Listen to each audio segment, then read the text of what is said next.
while everybody is looking forward to and talking about the midterms, I don't want y'all to overlook just what happened this past weekend in Texas.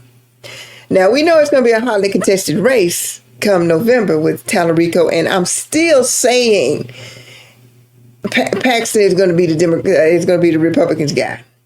I just believe Paxton is going to be the guy over Cornyn. I may be wrong, but we will see. For sure, Cornyn has poured money, big money into this race. I think I saw something like $50 million. But that's not why I'm here. Y'all talk about that. What I'm here to talk about today is this. What happened in Texas over the weekend that nobody is paying any attention to. And we need to pay attention to what just happened in these local races in Texas. Unbelievable. Hey, y'all, I'm Dorothy Burton. And I talk about faith and policy and power and all that stuff from Texas to D.C., try to tell you how I see it. And what I see happening from this past weekend, y'all better pay attention. Because we had some bellwether races, I believe, and we had some canaries in the cave races this weekend. Unheard of in Texas. Which won't speak well or not a good sign for the Republicans come November. And what happened? Y'all, from north to south to East Texas, upsets with Democrats taking victories in races that they weren't supposed to, that they hadn't in the past won. And I'm talking about in places that you would never think. First one, let's talk about the big one. It's so big that Newsweek ran a big spread about it. Pearland, Texas.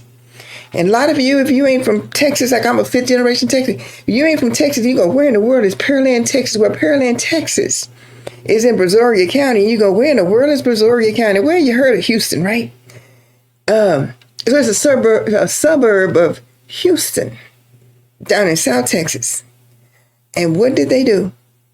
They elected their first African-American Democrat mayor. Y'all heard me right? Brazoria County in South Texas, down near Houston, a county that has gone for Donald Trump in 2016, went for Donald Trump in 2024, went for Donald Trump in 2020, in 2020 by like 60% of the vote. In 2020, I think almost 60% of the vote, by like 58% of the vote. Going back to 2016, they elected their first, not only Democrat mayor, but African-American mayor. Meet Quentin Wiltz. Mayor-elect Quentin Wiltz. And you see what they're saying? I just picked this meme up off of Facebook. Breaking. Pearland, Texas just elected a Democratic mayor for the first time since 1978. Congratulations, Mayor-elect Wilkes. He beat his opponent by 2 percentage points. I think it was something like 51%. He got 51% to 49%. Unbelievable. Let me see a statement by Mayor-elect Quentin Wiltz. He said, Pearland has spoken. We are a city ready for change, and I'm looking forward to building a better future for everyone who lives here. We have a lot of work to do. This victory is for all of us, and the victories ahead will come by building unity and working together as one city, both east and west, said Pearland Mayor-elect Quentin Wiltz. Congratulations, Mayor-elect Quentin Wiltz. Y'all, this ain't no small thing. For Pearland, Texas, to elect not only just a black mayor, but a Democratic black mayor in Pearland, Texas. Y'all, I'm just saying. And this is what and the Republicans can play bad all they want to. Hey, I'm just here to give you the facts. Y'all know those who know me and know my background, y'all know I'm fifth generation Texan, was Republican all of my life for 4 decades. For 2018, I am a staunch independent now. So I don't lean to the north. I don't lean to the right nor to the left. But I am here to give you what I see in my background, in my experience in Texas as a fifth generation Texan, to tell you what's going on. And what I'm telling you is this: not only with this race, but we're going to talk about a couple of other races that are canaries in the cave. As I said, these are bellwether races, particularly this race we just talked about, this Pearland. That's unheard of, to elect a Democrat mayor and a black mayor at that. This is what the the Brazoria County Democratic Party had to say. Brazoria County Democratic Party told Newsweek the impact of Wiltz's victory, quote, cannot be overstated, as Pearland voters elected a black Democrat to be mayor in a red county and a red state. Hello, somebody. Hello, somebody. Hello, somebody. That is the tail of the tape right there. See, if you're in Texas, you understand what this means to this race, to elect this mayor. Unbelievable. And I'm going to tell you another unbelievable one, too. In North Texas. I live in North Texas. I don't know, some of you may have remembered a few years ago when the very popular, I know if you're in Texas, you'll remember Dr. James Whitfield, right? Remember the black superintendent that was fired, in essence, by Colleyville, ISD, Grapevine, Colleyville, because they accused Principal Whitfield of promoting critical race theory. And Colleyville, y'all, is a suburb of Dallas-Fort Worth. Very, very conservative, very conservative. They were one of the leading school boards in banning books and in adopting a strict Christian nationalist agenda. Well, 2 of those school board members that were elected, backed by Patriot Mobile. I know y'all have heard of this, a very, very conservative company. Well, guess what? They lost 2. I took this off of social media. Congratulations. 3 true community leaders voted in and 2 Patriot Mobile extremists voted out. 3 school board seats were taken in Colleyville, Texas, the Grapevine Colleyville School District. And if y'all in Texas, y'all know how significant this is. And if you're not in Texas, I'm trying to tell you how significant it is. It is almost as significant as Pearland electing their first black Democrat mayor. This is significant, y'all. This is significant. So these school board members were kicked off. Those 2 school board members were school board members that came on at that time when they got rid of the very popular superintendent James Whitfield, and it was a hot mess. Now, don't think that the Republicans in Colleyville aren't hot. They are. However, they lost. And this is what one community activist had to say on social media today. She said, only 11,000 people in all of Grapevine and Colleyville voted, and the Democrats swept it. All the gains we made the past few years to take over the school board, poof, gone. The left now has a 5-2 majority, and they even campaigned on raising your taxes. The Republican voter turnout was abysmal. I don't know why Republicans do this to themselves, but ours are the worst at falling asleep on the job. And she uses the word that President Trump always uses, sad. Sad. But nevertheless, those school board members are gone. Because, y'all, people are fed up to the gills with this white Christian nationalist agenda. The 10 Commandments forced to be hung in our school. And I'm a Christ follower. I love the Lord. I love Jesus. I love God. But to force our schools to hang up the 10 Commandments, I'm opposed to that.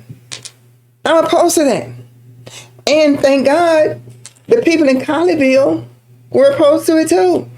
The banning of the books, the bluebonnet curriculum, the religious curriculum that's now been shoved down the throat of our schools, our public schools, the dismantling of our public schools, they tried to replace trained counselors with untrained Christian counselors in schools. All of this. And the people of Texas are saying enough is enough. And when a school district like Colleyville and Grapevine can boot off their conservative school board members and elect 3 Democrats, y'all, I'm telling you, this weekend, see, people are looking at midterms and Tallarico and all that, and we've talked about that. But y'all, you got to look at what's happening at the local level. And what's happening at the local level is I believe, is the test for what's going to happen in November. Now, am I saying that these races, am I saying that these are automatically a blue wave? No, but it sure is a blue tide. And let's not forget the Democrat that took the seat in Fort Worth. Y'all remember that? Back in the spring elections?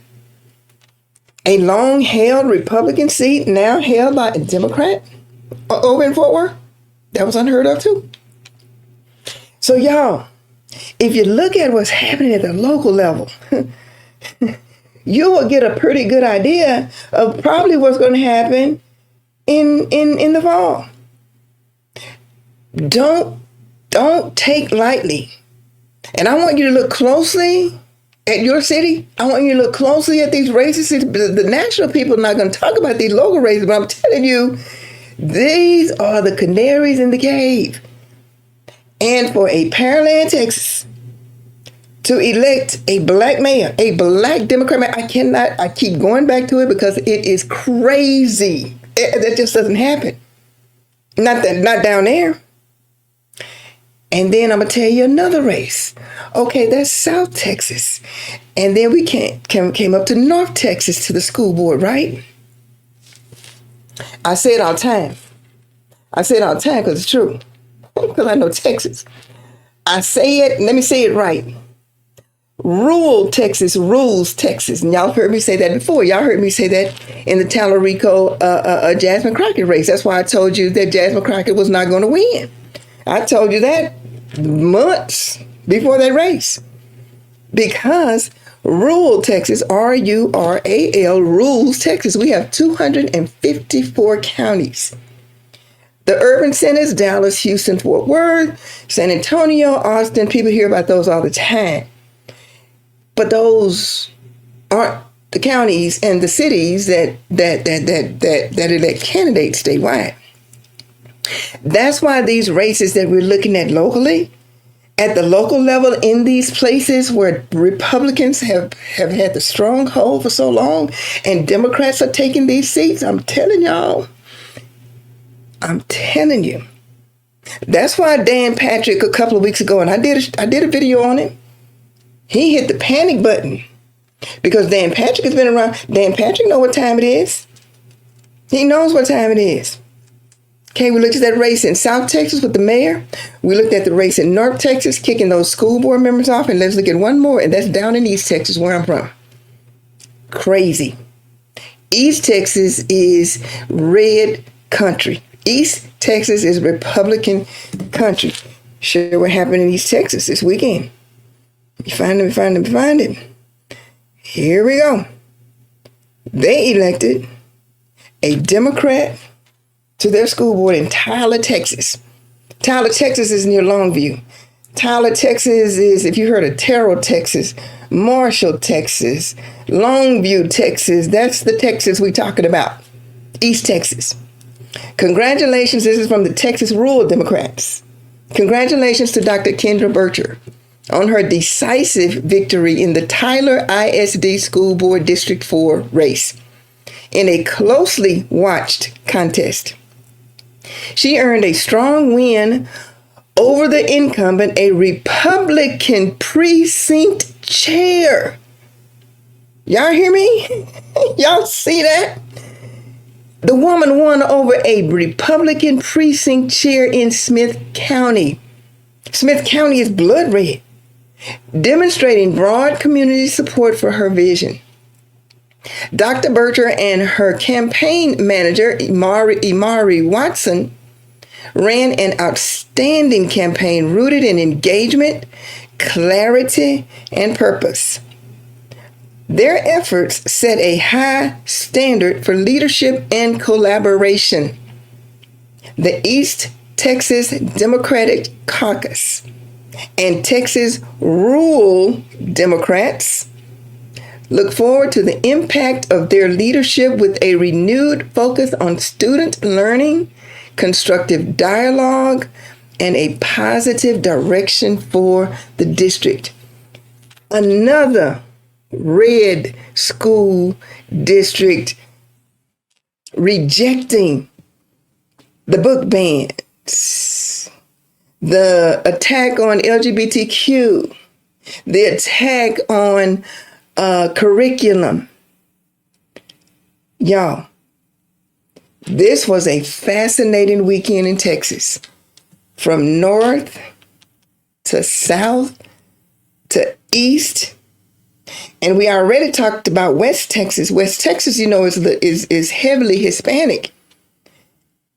And Trump has lost the Hispanic vote. Texas is going to be interesting. Now, we know come May 26th, the Republicans are going to put up their challenger. They're going to put up their man, whether it's going to be Paxton or whether it's going to be Corning, to go up against a Tallarico. The Tallarico train in Texas has picked up so much steam. It is unbelievable. He's everywhere. And he's going after the electorate that he needed to go after. He's going after the black vote. He was just in Dallas yesterday at an HBCU, Paul Quinn. He did the commencement address. Yeah. Y'all, all I'm saying, I just want to jump on and do this real quick because ain't nobody talking about this. These local races, don't pass them up. Because what's happening locally in Texas, I believe, is a bellwether for what's going to happen in Texas come November. And y'all, that's how I see it. From Texas to DC. Take care. I'll see you next time.